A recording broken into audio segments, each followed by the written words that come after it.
இன்னைக்கு நம்ம இயற்கை தேசிய சின்னங்கள் மற்றும் அரசால் ஏற்றுக்கொள்ளப்பட்ட ஆண்டுகளை பற்றி தான் பார்க்க போகிறோம்.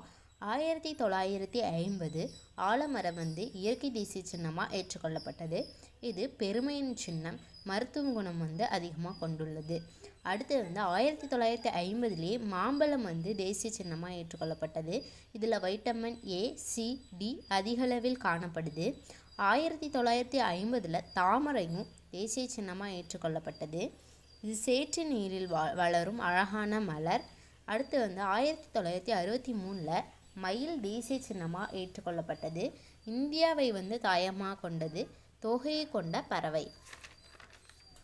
அடுத்து 1973 புலி தேசிய சின்னமாக அறிவிக்கப்பட்டது. இது பூனை இனத்தின் மிகப்பெரியது. இது இந்தியா 70% புலிகளை கொண்டுள்ளது. அடுத்து 2008 கங்கை ஆறு தேசிய சின்னமாக ஏற்றுக்கொள்ளப்பட்டது. இது ஒரு வற்றாத ஆறு. அடுத்தது 2010 யானை தேசிய சின்னமாக ஏற்றுக்கொள்ளப்பட்டது. இது ஆசியாவை தாயகமாக கொண்டது, காட்டு பிரதேசங்களை பாதுகாக்கக்கூடியது. 2010 ஆற்று ஓங்கில், அதாவது அதை டால்ஃபின்னு சொல்லுவாங்க, அருகி வரும் உயிரினங்கள்லையும் இது ஒன்று.